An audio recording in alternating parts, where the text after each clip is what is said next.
वंदे वंदे।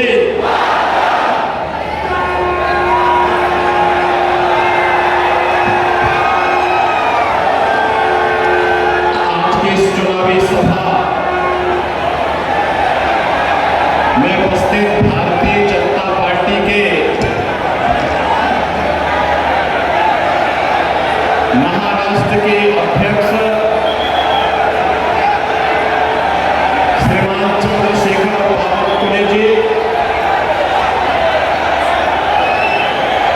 पालघर लोकसभा क्षेत्र से भारतीय जनता पार्टी और एनडीए के प्रत्याशी श्री हेमंत सांवरा जी,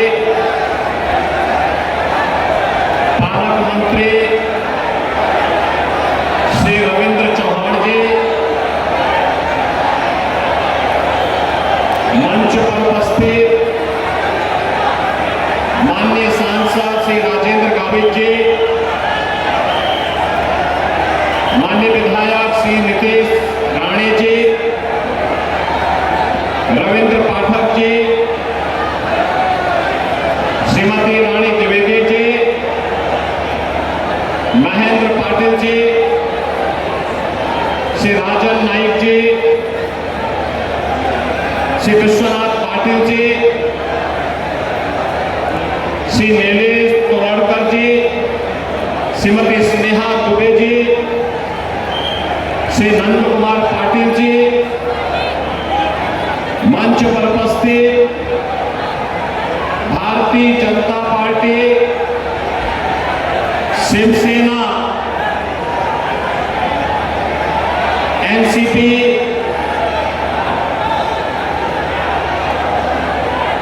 और अपने एनडीए के सभी सहयोगी दल के सभी हमारे पदाधिकारीगण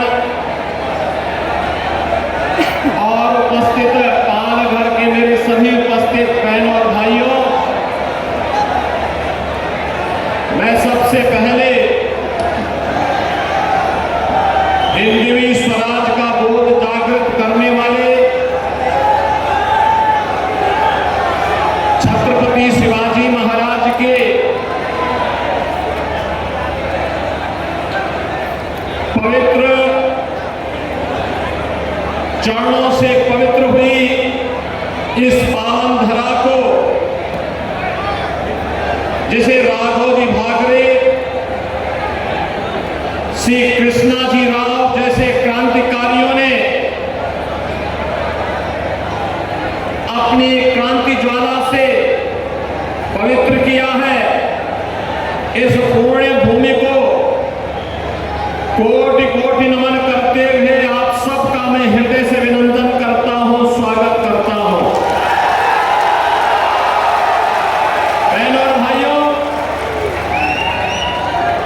पिछली बार जब मैं आया था उस समय मैं शाम को आया था, और इस बार मैं आया हूं तो लोकसभा चुनाव में भारतीय जनता पार्टी और एनडीए के प्रत्याशी के लिए तो चंद्रशेखर बावनकुळे जी मुझे दोपहर में आपके बीच लेकर के आए हैं। ये चीजें दिखाती है कि जब पिछली बार मैं आया था तो कांग्रेस का सूर्यास्त करने के लिए आया हूं,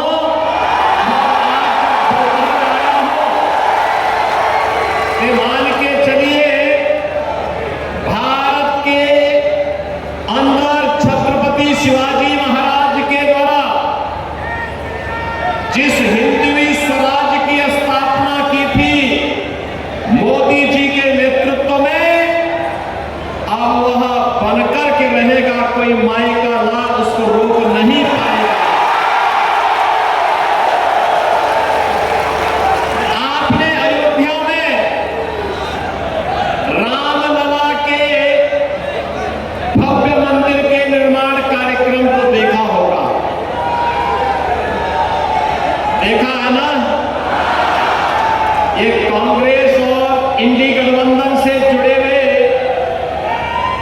उद्धव जी ठाकरे और पवार साहब ये सब क्या कहते थे? कहते थे कि ये 100 जन्म भी ले लेंगे तब भी मंदिर नहीं बना पाएंगे। बोलते थे ना, ये कांग्रेस और इंडी गठबंधन वाले यही कहते थे कि ये नहीं हो पाएगा, लेकिन हम लोग तब भी बोलते थे कि रामलला हम आएंगे, सौगंध राम की खाएंगे, मंदिर वही, रामलला हम आएंगे, मंदिर वही, और जो कहा वो करके दिखा दिया ना। कोई संदेह है क्या? लेकिन इंडी गठबंधन वाले क्या कहते हैं? बहनों भाइयों, दो बातें खतरनाक इनके मुंह से निकलती हैं। एक तो कहते हैं कि राम मंदिर, अगर कांग्रेस गठबंधन की सरकार बनी तो फिर राम मंदिर को क्या करना है ये हम तय करेंगे। हमने कहा कि देखो, रामलला तुम्हें इस लायक छोड़ेंगे ही नहीं कि तुम दिल्ली पहुंच सको।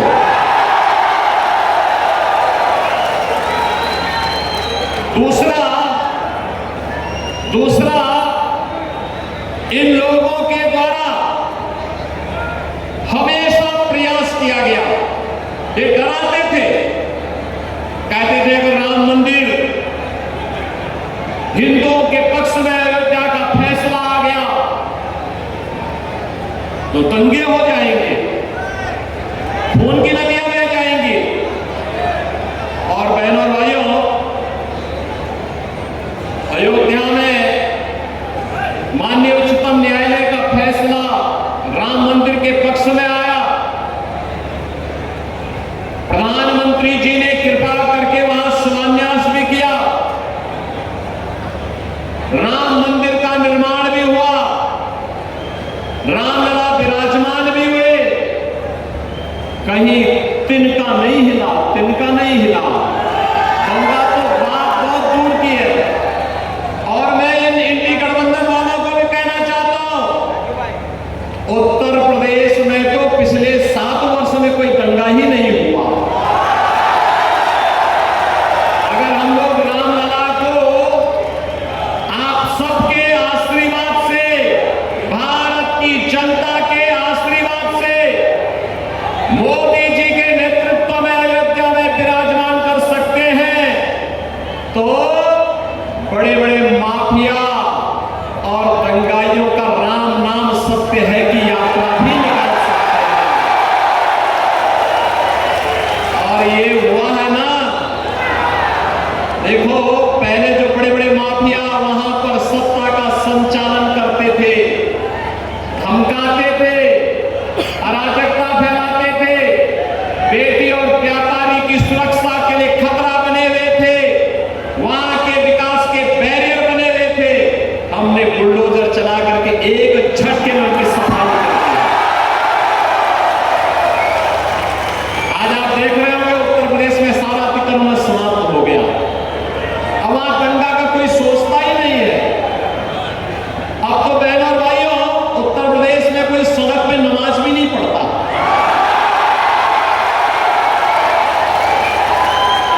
अब आप मस्जिदों के भी माइक उतर गए। अगले 5 वर्ष में आप देखेंगे कि लोग भूल ही जाएंगे कि ये भी कोई चीज होती थी, कि चिल्लाहट होती थी, लोग परेशान होते थे, लोग भूल जाएंगे।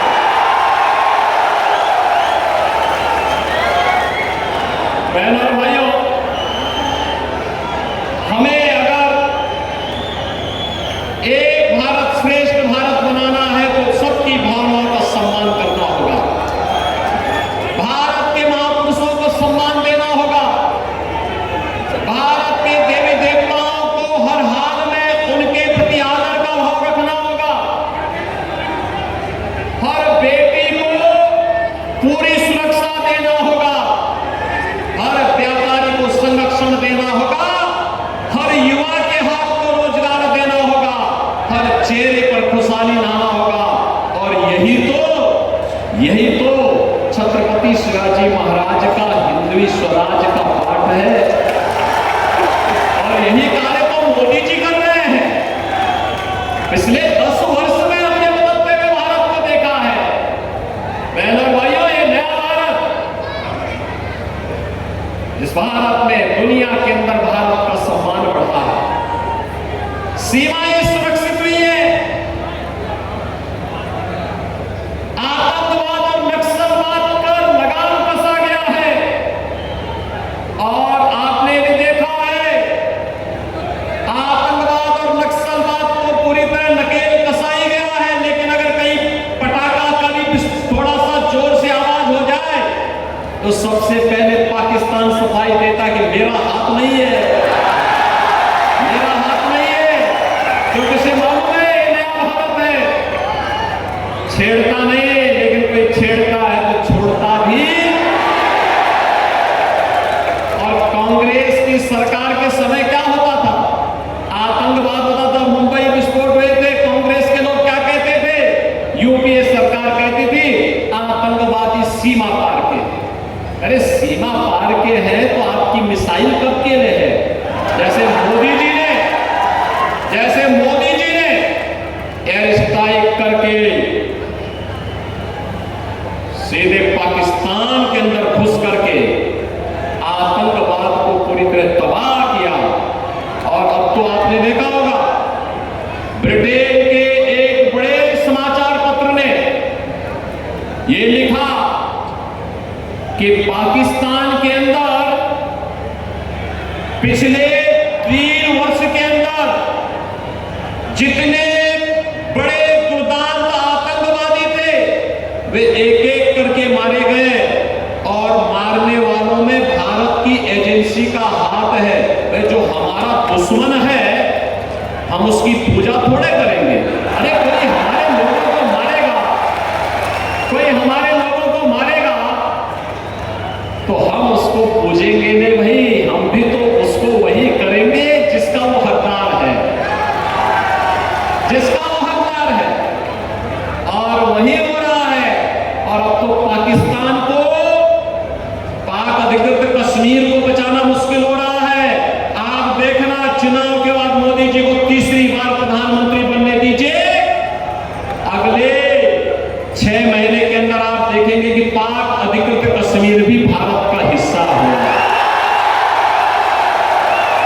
ये इसके लिए हिम्मत चाहिए होती है, हिम्मत, दम हो तभी ये काम हो सकता है। एक कांग्रेस की तरह नहीं, कांग्रेस की तरह नहीं, इंडी गठबंधन के नेताओं की तरह, उनके घटक दलों की तरह नहीं कि हम आतंकवाद पर कुछ नहीं कर सकते क्योंकि ये तो पाकिस्तान से ही तो बोलते थे लोग।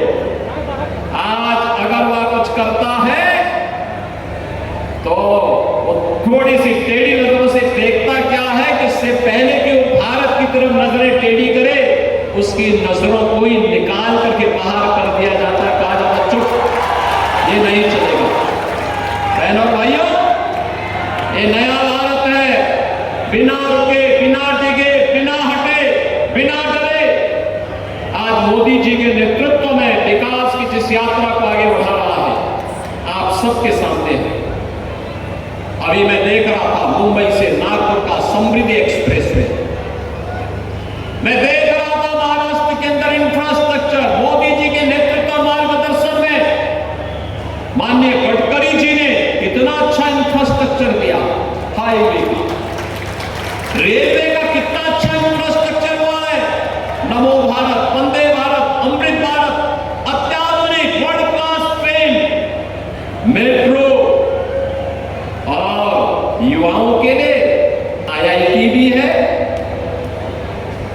IIM भी है, IIIT, NIT, world class university, AIIMS, दोनों कार्य एक साथ हो रहे हैं। लोगों को अच्छी स्वास्थ्य सुविधा मिल रही है और एजुकेशन के बेहतरीन संस्थान भी आज प्राप्त हो रहे हैं। हर घर नल भी है और नल पर जल भी है। बहनों और भाइयों, आप सोचो, कांग्रेस और इंडी गठबंधन जो आज बना है, इनके समय में गरीब भूख से मरता था। आज मोदी जी 25 करोड़ यानी 80 करोड़ लोगों को फ्री में राशन दे रहे हैं, 80 करोड़ लोगों को फ्री में राशन। और यही नहीं, जो लोग पाकिस्तान का राग अलापते हैं, इनसे बोलो कि जितनी पाकिस्तान की आबादी है उससे ज्यादा लोगों को मोदी जी ने 10 वर्ष में गरीबी रेखा से उभार करके खुशहाल जीवन जीने के लिए आगे बढ़ाया है। मात्र 23 करोड़ कम वक्त पाकिस्तान, आप सोचो कहां पहुंचा दिया इन्होंने पाकिस्तान को। अरे हिंदुस्तान में रहता तो भूखों नहीं मरता, उनको भी फ्री में राशन मिलता, लेकिन आज गली मोहल्लों में कुछ जीव लड़ते हैं एक रोटी के टुकड़े के लिए। यही पाकिस्तान में 1 किलो आटा के लिए छीना झपटी होती है। आंदोलन चल रहे हैं, धरना प्रदर्शन चल रहे हैं, बड़े बड़े अभियान चल रहे हैं, आगजनी हो रही है, तोड़फोड़ हो रही है, क्योंकि खाने के लिए कुछ भी नहीं पाकिस्तान में।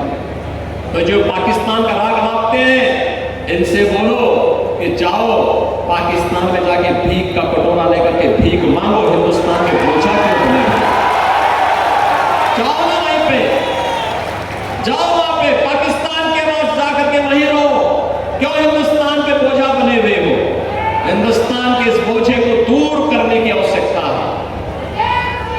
बहनों और भाइयों, 60 करोड़ लोग आयुष्मान भारत में 5 लाख रुपए की स्वास्थ्य बीमा प्रतिवर्ष प्राप्त कर रहे हैं। हर गरीब का जनधन अकाउंट खुल गया है। 12 करोड़ घरों के लिए शौचालय बन गए हैं।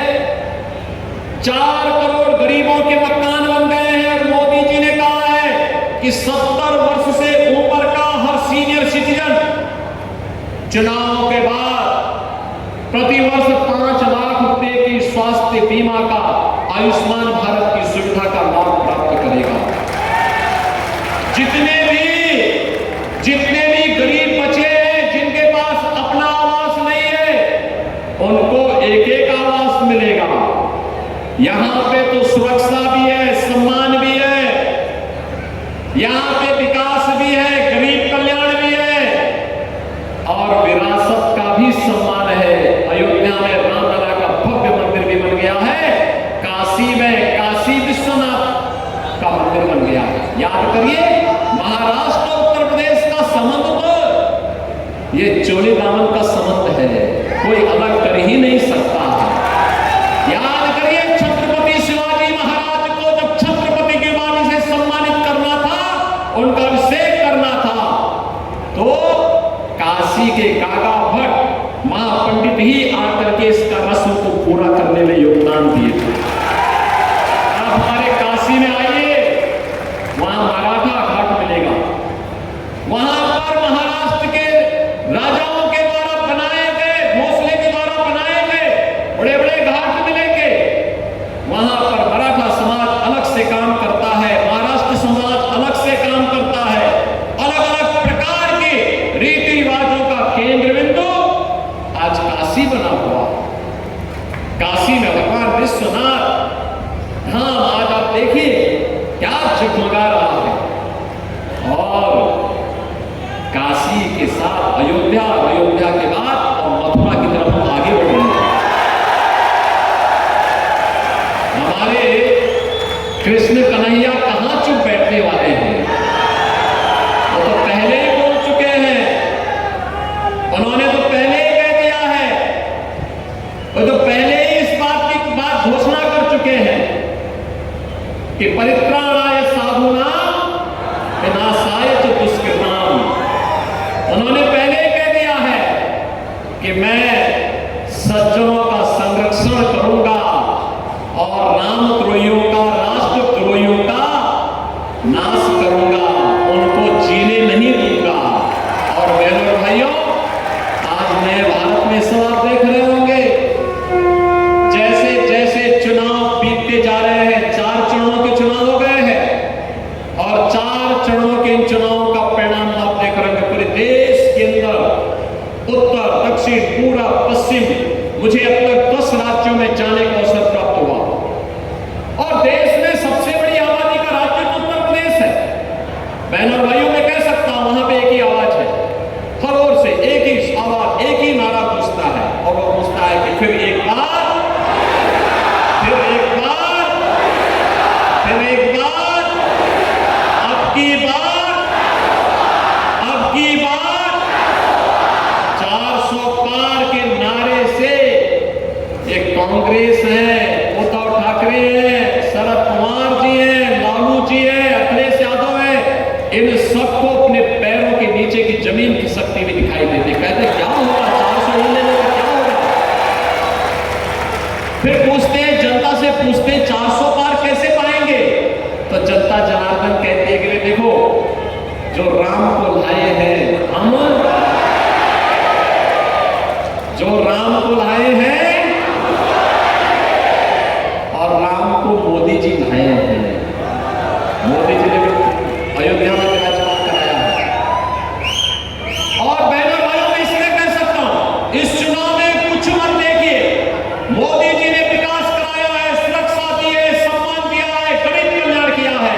अब ये चुनाव जैसे जैसे कांग्रेस के नेताओं के बयान आ रहे हैं, जैसे जैसे उनके साथ सहयोगी दलों के बयान आ रहे हैं, वैसे वैसे चुनाव राम भक्तों और रामद्रोहियों के बीच में अब सिमटता जा रहा है। और इसलिए हमें तय करना है, देश के अंदर राम भक्त राज करेगा या रामद्रोही फिर से आएगा। और एक बात और पूरे देश के अंदर चल रही है, राम भक्त ही राज करेगा दिल्ली के सिंहासन पर, यह भी गूंजना है पूरे देश के अंदर। और मोदी जी ठहरे राम भक्त। अभी आपने देखा होगा, पहले प्रधानमंत्री है मोदी जी, जिन्होंने अयोध्या में जाकर रामलला के मंदिर का शिलान्यास किया। लोग कहते थे अरे ये सब नहीं होने देना, प्रधानमंत्री को क्या शोभा देता? अरे मोदी जी ने कहा क्या बात करते हो भाई, राम हमारे पूर्वज थे, हमारी विरासत है, भारत की आदर्श है, कैसे बात करते हैं? अयोध्या में राम मंदिर के निर्माण के लिए मैं क्यों नहीं जाऊंगा? मोदी जी गए, उद्घाटन में मोदी जी गए, 11 दिन का अनुष्ठान रखे और अयोध्या में भगवान राम का भव्य मंदिर का निर्माण किया। बहनों भाइयों, मैं आप सबसे अपील करूंगा, भारतीय जनता पार्टी अपने सहयोगी दलों के साथ इस चुनाव में मैदान में है, जो भारत के हित में है, जो भारत को दुनिया की महाताकत बना दे, भारत को एक आत्मनिर्भर और विकसित भारत बना दे, वह कार्य केवल मोदी जी कर सकते हैं। मोदी जी के नेतृत्व में होगा। एक कांग्रेस के साथ जितने भी इनके अगल बगल के चट्टे बट्टे हैं, ये सभी के सभी लोग अब जब इनके पास सारे हथियार समाप्त हो गए हैं, अभी गाली गलौज पे उतर आए हैं, गुमराह करेंगे, अनर्गल प्रलाप करेंगे, झूठी घोषणाएं करेंगे, आपको बहकाने का काम करेंगे। इनके बहकावे में आने की आवश्यकता नहीं। ये वो कांग्रेस नहीं जिस कांग्रेस को हम सोचते हैं जिस ये गांधी जी वाली कांग्रेस होगी, नहीं, ये गांधी जी वाली कांग्रेस नहीं है। गांधी जी ने तो 1947 में ही कह दिया था कि कांग्रेस का विसर्जन कर दो। और मैं आज आपसे कहूंगा, ये समय है, यही समय है और सही समय है, कांग्रेस और इंडी गठबंधन को विसर्जन करने का समय है, क्योंकि अब तो रामलला आ ही गए हैं। बहनों भाइयों, इस नए भारत में विरासत का सम्मान होगा। देखिए, मोदी जी विरासत के सम्मान की बात करते हैं और कांग्रेस के लोग क्या कहते हैं, इंडी गठबंधन वाले कहते हैं हम विरासत टैक्स लगाएंगे। अरे मेहनत आपके बाप दादा करेंगे, आपके ग्रैंडफादर ने, आपके फादर ने प्रॉपर्टी बनाई, अब ये इसका एक्सरे करवाएंगे, सर्वे करवा करके फिर इसमें से आप ही प्रॉपर्टी पे कब्जा करेंगे, फिर उसको मुसलमानों को आवंटित करेंगे। कोई रोंगी आएगा, कोई बांग्लादेशी आएगा, कोई पाकिस्तानी आएगा, कोई अफगानिस्तानी आएगा, क्या आप इसको स्वीकार करेंगे? क्या भाइयों, इंडी गठबंधन में अब औरंगजेब की आत्मा घुस चुकी है, इसको मत आने देना। औरंगजेब को पहले ही छत्रपति शिवाजी महाराज समाप्त कर चुके हैं। अब महाराष्ट्र के अंदर औरंगजेब और उसकी संतानों को नहीं आने देना है। आप सहमत हैं? सहमत है ना? मोदी जी के नेतृत्व में अब की बार 400 पार के लक्ष्य की तरफ महाराष्ट्र बढ़ रहा है ना? पालघर फिर से जीतेंगे, भारी बहुमत से जीतेंगे, आप जिताएंगे, सहमत है? लेकिन बहनों और भाइयों, आज चुनाव प्रचार का अंतिम दिन है, कल एक दिन बचेगा। घर घर आप जाएंगे, के हेमंत सांवरा जी के लिए कमल चुनाव चिन्ह पर वोट मांगेंगे? मांगेंगे? सभी लोग सहमत हैं? मोदी जी का प्रतिनिधि बन करके सभी लोग जाएंगे